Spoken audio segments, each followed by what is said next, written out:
El día 13, Patricia, después de recibir muchas llamadas insistiendo, hubo una llamada en particular de una amiga de ella, periodista, que le dijo que se acercara a Miraflores, y entonces, bueno, ella en ese momento tomó la decisión de ir. Nos dijo que íbamos a Miraflores, y mi compañero y yo decidimos que yo iba con ella y él se quedaba protegiendo a su núcleo familiar en ese momento. Bueno, ya el 13 de abril era público y notorio que yo no estaba contenta ni de acuerdo con lo que estaba haciendo Carmona, y empezaron a correr el rumor, que no era rumor, era realmente una decisión que había tomado Carmona de nombrarme ministra de Información de su gobierno. Y cuando me empezaron a llamar, mira, tú no vas a ir a Miraflores, tienes que ir, que hay una reunión en Miraflores, yo no tengo nada que hacer en Miraflores, yo no voy a Miraflores, hasta que me llamó Marianela Salazar, a quien yo quiero mucho, y me dijo, mira, yo creo que tienes que ir, te van a nombrar ministro de Información. Le dije, Marianela, es que esto, ministro de Información ¿de qué? Esto no existe ya, esto... Y tenía las palabras de Alejandro Andrade aquí en la cabeza. Y a sabiendas de todo lo que se estaba haciendo mal en el área militar, yo no le daba, pero absolutamente nada de garantías a ese gobierno de que iba a seguir. Bueno, y al final, pues me fui con Susana, mi escolta, a Miraflores. Llegamos a Miraflores, no hubo ningún problema para entrar, estacionarnos. De hecho, me estaban esperando cuando yo ni siquiera sabía para qué me estaban esperando. Yo iba a darme el gusto de decirle a Pedro Carmona en su cara lo que se merecía al final, ¿no? Cuando entro en el Salón Oval, estaban, como les digo yo, los gurús de los medios de Venezuela. Ahí estaba todo el mundo. Mi papá no estaba, por cierto. Estaba el señor Cisneros, estaba Miguel Enrique Otero del Nacional, estaba el dueño del Universal, estaba Alberto Federico Rabel, por supuesto, estaban todos. Y yo entré y obviamente se me notó la molestia, desde el malestar que tenía desde que entré a la sala oval. Y estaba Carmona sentado aquí y me dijeron que me sentara aquí, así como frente a frente de Carmona en la mesa esa ovalada. Me senté, Susana, mi escolta, entró conmigo y también se sentó. Y comencé a oír yo cualquier cantidad de disparates en esa reunión. El 13 de abril, ¿verdad? En horas de la mañana, a primeras horas de la mañana, me dirigí a Punto Fijo a ver, a ver a mi mamá, que estaba enferma. Y me fui, pues, en primer lugar por lo de mi madre, pero en segundo lugar entendí perfectamente bien que esto no tenía futuro y que realmente yo no tenía nada que hacer allí. El 13 entramos a una habitación con una mesa bastante grande, redonda, y ahí había muchísima gente del medio en ese momento. Se reunieron todos, estaban en conversaciones, y al rato se puso la situación algo tensa, no sé, la gente estaba como murmurando o algo así, y entró un militar vestido de blanco en ese momento y habló con otras personas, y se sintió el ambiente de verdad demasiado tenso en ese momento. Patricia tuvo como algunas intercambios de palabras, pero no suaves, como algo de carácter, como molesta, y pude notar la situación. Bueno, de entrada les dije, miren, aquí se han cometido errores muy graves, errores que yo no creo que se puedan corregir. Por ejemplo, yo les dije, ¿dónde está Carlos Ortega aquí? Entonces, enseguida Pedro Carmona me dijo, bueno, eso queremos hablar contigo, Patricia, porque tú eres una persona que tiene mucha credibilidad, y entonces, bueno, yo quiero arreglar todo lo que he hecho mal. Yo quiero resolver todo lo que yo hice mal. Entonces, yo le dije, yo no creo que haya tiempo de resolver las cosas. Sí, vamos a llamar a Carlos Ortega, me dice. Lo vamos a llamar y lo vamos a integrar. Y yo dije, yo no creo, ya yo había hablado obviamente con Carlos Ortega, me ha dicho, yo no tengo nada que hacer allá. Carlos Ortega ya estaba en ese momento en Punto Fijo. Y yo le dije, yo no creo que Carlos Ortega quiera venir para acá, después de que ustedes han hecho todo lo que han hecho a espaldas de Carlos Ortega. Y me dijo, no, sí, y además, quiero decírtelo oficialmente, yo quiero nombrarte ministro de Información. Y a mí me dio tanta indignación en eso, en ese momento, que le dije, ministro ¿de qué gobierno si esto está caído? Y bueno, se echaron, todos me vieron y decían, ella no sabe lo que está diciendo. Y yo dije, esto está caído y además que yo no voy a dejar de ser periodista para ser ministro de nada. Y esto está caído, esto no es ningún gobierno. Bueno, ahí recibimos la información. Bueno, imagínense si no se iba a recibir información ahí, si lo que estábamos eran los dueños de los medios, pues, todos los dueños de los medios en Venezuela. Y entonces ahí se recibió la información de que Raúl Isaías Baduel, que en ese momento era el comandante, creo que era el comandante del ejército, que hasta ese momento todo el mundo estaba esperando qué iba a decir Baduel. ¿Qué iba a decir Baduel? ¿De qué lado se va a poner Baduel? Y Baduel anunció su rueda de prensa. Declaro que estamos todos los soldados de esta unidad en perfecto apego a la Constitución y a las leyes, en particular a lo establecido en el título 7º de la seguridad de la nación. Bueno, la información que teníamos era no solamente que Baduel iba a dar una rueda de prensa, sino que la rueda de prensa era para rechazar el gobierno de Carmona y ponerse del lado de Chávez. Y yo sentí como que en ese momento, entonces todos necesitaban que Carlos Ortega estuviera ahí.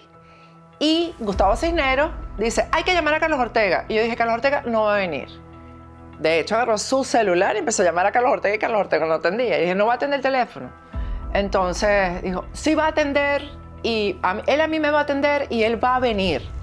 Estando en casa de mi madre, recibí la llamada de Gustavo Cisneros para que era necesario que yo regresara a Caracas, que me estaban esperando, y para no perder mucho tiempo en esto, le respondí, yo no tengo nada que hacer en Caracas en estos momentos.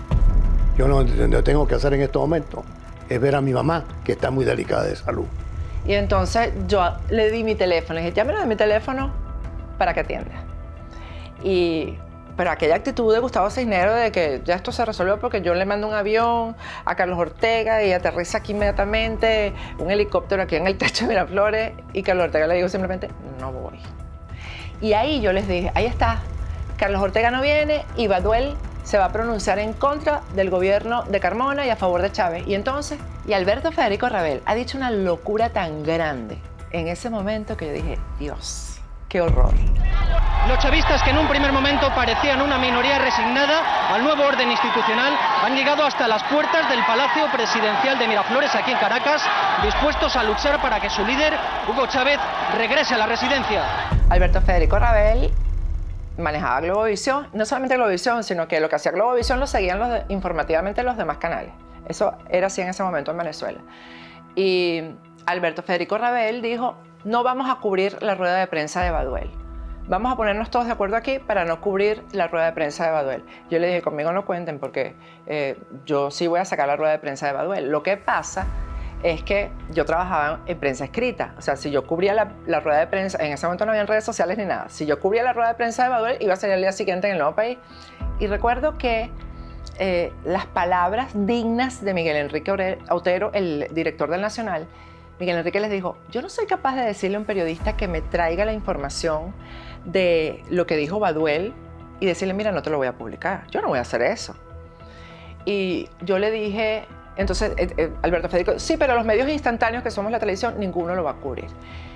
De manera que así se evita la explosión social. Y yo le dije, CNN, o sea, tú vas a llamar a CNN y vas a llamar a los medios internacionales para que no cubran a Baduel. Y Alberto Federico Rabel me dijo, CNN no sube cerro, como queriendo decir, aunque salga en CNN, los sectores populares no se van a enterar de lo que dice Baduel. Craso error. Cuando ellos vieron la actitud que yo tenía, llegó Daniel Romero, el que leyó el fulano decreto. Yo no me acuerdo ni el cargo que tenía, era como secretario de Estado, no sé qué era. Y Daniel Romero me dijo, Patricia, vamos a hablar tú y yo en privado en una oficina. Y me sacó de ahí del Salón Oval e inmediatamente Susana, que era mi escolta en ese momento, se fue con nosotros. Y yo recuerdo clarito que Daniel Romero me llevó hasta una oficina enfrente de donde estábamos y cerró la puerta y dejó a Susana afuera. Bueno, y ahí se sentó Daniel Romero a convencerme de lo que jamás me podía convencer nadie a mí. En ese momento entró una persona y le dijo a Patricia que la acompañaran. Se la llevaron a otra habitación, yo fui con ellos, pero ellos se encerraron a hablar. No sé, yo estuve esperando afuera, pero para ese momento ya se escuchaban como gritos afuera, la gente estaba caminando rápido, se sentía el ambiente pesado y pude salir a ver más o menos qué pasaba y no, sí, full gente gritando. Yo le toqué la puerta donde estaba Patricia y le dije, Patricia, esto se está poniendo algo tenso, siento que no es un momento para que estés aquí y debemos irnos. En esa oficina, Daniel Romero me decía, es que nunca me voy a olvidar, la cara con la de convicción y hasta de prepotencia con la que me decía, tú no puedes decir que este gobierno está caído si nosotros estamos blindados. Este gobierno está blindado. Y yo digo, ¿blindado dónde? Si ustedes ni siquiera militares de ustedes tienen. Ahí entró, por cierto, en la reunión había entrado Molina Tamayo vestido de militar cuando ya él no era oficial, ya él estaba de retiro y se volvió a poner el uniforme. Y eso en el mundo castrense es un horror. Yo cuando vi a ese señor uniformado dije, Dios mío, ¿qué es esto? ¿Qué locura es esta? Bueno, amén de que habían, ya estaba el desastre entre los militares y yo le dije, mira, Daniel, yo conocí a Daniel porque yo soy periodista y Daniel siempre ha sido político, etcétera. Lo conocía desde mucho tiempo atrás y Daniel, a mí no me va a convencer nadie de que este gobierno tiene posibilidades de sobrevivir y está caído este gobierno. Bueno, Susana, mi escolta, tocaba la puerta. Patricia, hay una situación allá afuera extraña, vámonos. Y Daniel la sacaba de la oficina y le decía, no, nosotros estamos conversando, aquí no está pasando nada. El señor me dijo que no, quédate tranquila, todo está bien, cálmate, y cerró nuevamente la puerta, pero no, nada estaba bien, de verdad. La gente ya estaba bastante nerviosa, se sentía la mente muy pesado. Yo toqué nuevamente la puerta y le dije a Patricia, nos vamos, o sea, este es el momento de salir. Y me la llevé. Eso pasó como 2 o 3 veces hasta que Susana me dijo, nos vamos de aquí. O sea, Susana abrió esa puerta y me dijo, nos vamos de aquí. Y recuerdo la cara de Daniel Romero. Cuando bajamos, Susana y yo cuando salimos de ahí de Miraflores, que íbamos a cruzar la calle por donde pasan los carros que vienen de afuera. Es decir, es una calle que da...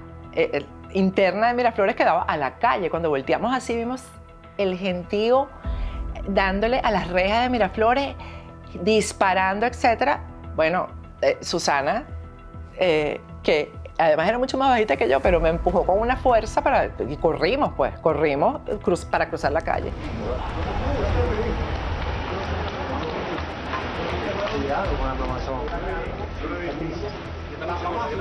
En ese momento cuando la saco, ya sí estaba muchísimos gritos afuera, se veía las rejas full de gente que quería entrar, ya sí estaba la gente súper nerviosa corriendo por todos lados y conseguimos a alguien, no sé quién, de dónde salió, un hombre que nos dijo en ese momento que él también quería salir de ahí y que se podía ir con nosotros. Entonces que nos llevó por unas escaleras, unos pesadizos donde llegamos al carro y él se ofreció a ir. Yo le preguntaba a Patricia porque yo le decía así como que quién es, porque si ella lo conocía, ella tampoco sabía quién era en el momento, pero lo que sí sabíamos es que él también quería salir en ese momento con nosotras.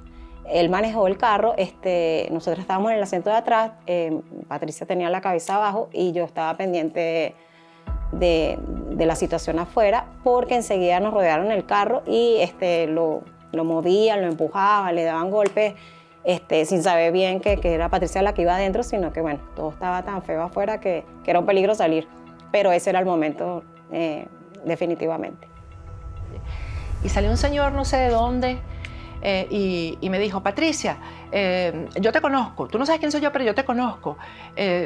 Tú tienes carro, yo te saco de aquí. Y yo sí sentí como, bueno, dudas, pero dije, bueno, yo no voy a salir de aquí manejando, Susana tampoco iba a manejar en estas circunstancias. Y me dijo, dame las llaves, dime dónde está el carro. Susana le dijo dónde estaba el carro, él buscó el carro, nos montamos Susana y yo en la parte de atrás del carro. Y Susana, recuerdo que me empujó por la cabeza y me hundió así en el piso. Y este señor estaba manejando, pero además la tensión era terrible, el ruido que estaba haciendo la gente, habían tiros, estaba pasando de todo allá afuera, pero a apenas metros de nosotros. Y recuerdo que yo le dije a Susana, bueno, Susana, aquí fue, hasta aquí nos trajo el río. Y Susana me dijo, bueno, antes de que te lleven por delante a ti, me van a tener que llevar a mí. Y yo recuerdo que Susana tenía empuñada el arma, pues Susana estaba lista ahí para cualquier cosa. Cuando fuimos a salir, la gente movía el carro, mi carro era un carro bien liviano, y la gente lo movía y lo movía y lo movía.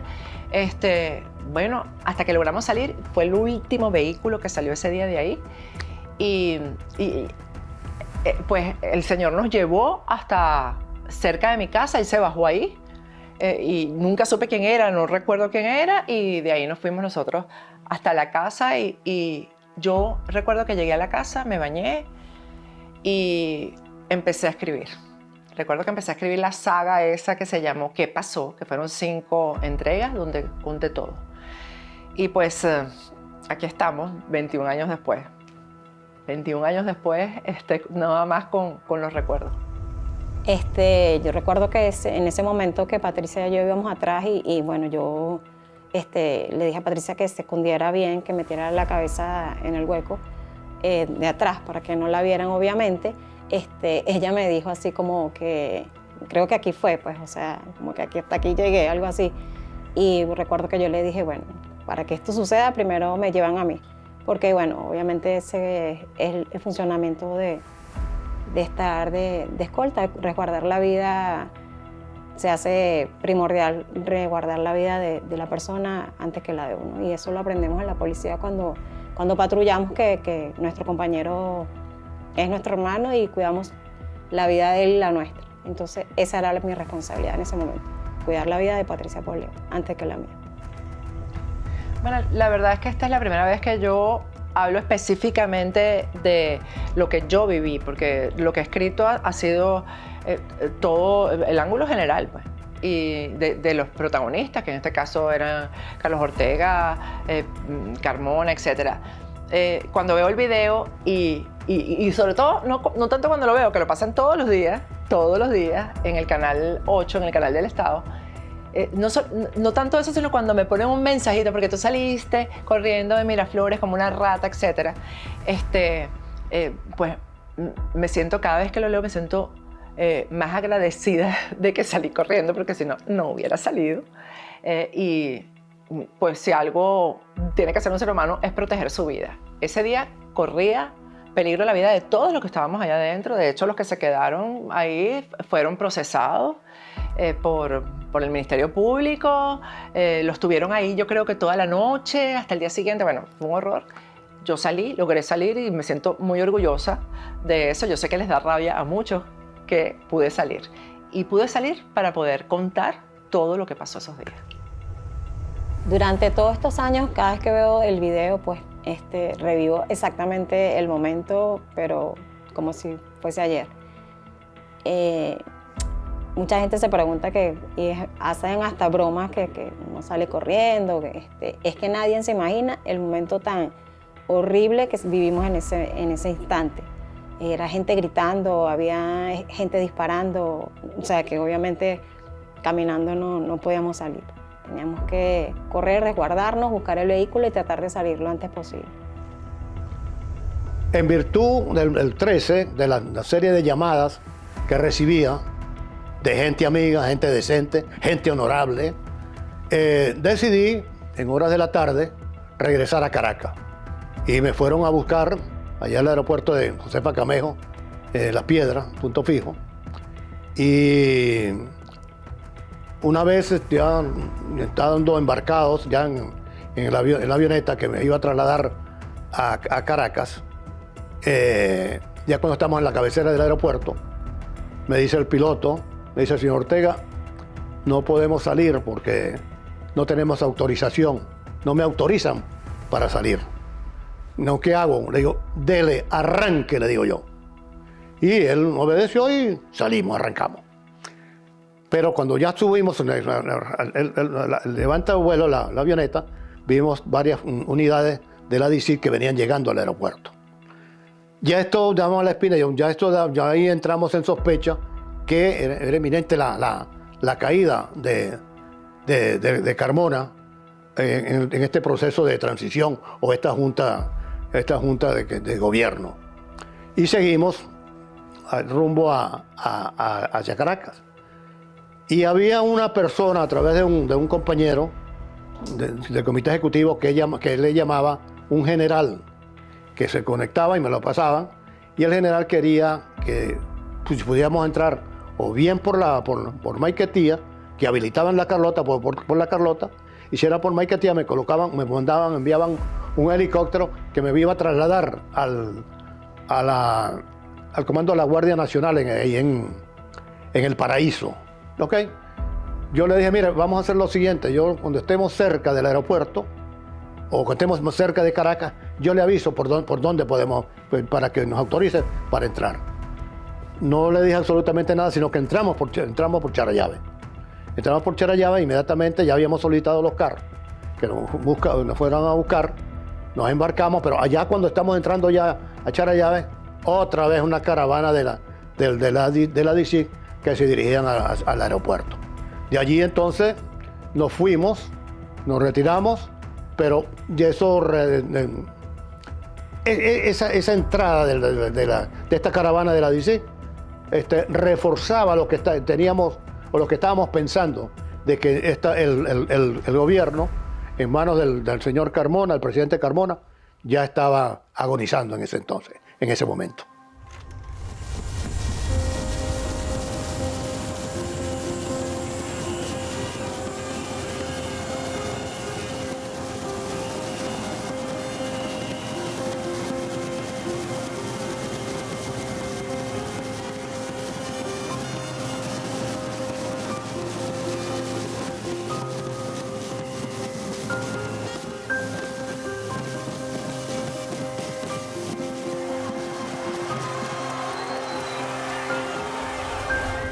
Hago un llamado a los dirigentes empresariales.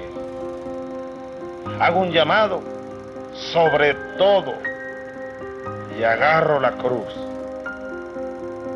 Hago un llamado a los dueños de los medios de comunicación. Por Dios, reflexionen, pero de una vez.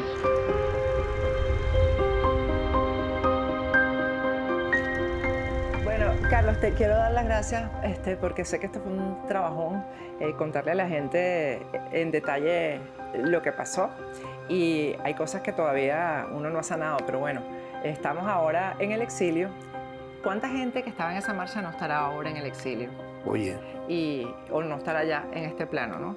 Y hay gente nueva, pero hay gente nueva en la que hay que confiar. Vamos a ver qué pasa. Gracias. No, gracias a ti. Pero dame un minutico, por favor, un segundito. Ajá. Es cierto, mira, yo creo que fue el primero que salí al exilio. Y salí al exilio y te consta de que yo estaba amenazado de muerte. Yo estaba sentenciado a muerte por el señor Chávez, ¿ok? Y cuando salí al exilio, me fui confiado, extremadamente confiado, en que la dirigencia de oposición que quedaba en nuestro país iban a darle seguimiento, continuidad a la política que nosotros emprendimos en contra de este régimen. Pero lamentablemente no fue así. Lo que hemos sido objeto de una tremenda traición por la mayoría de los dirigentes políticos que dicen ser de oposición y por los miembros de las Fuerzas Armadas, encabezados por un gran traidor llamado Vladimir Padrino.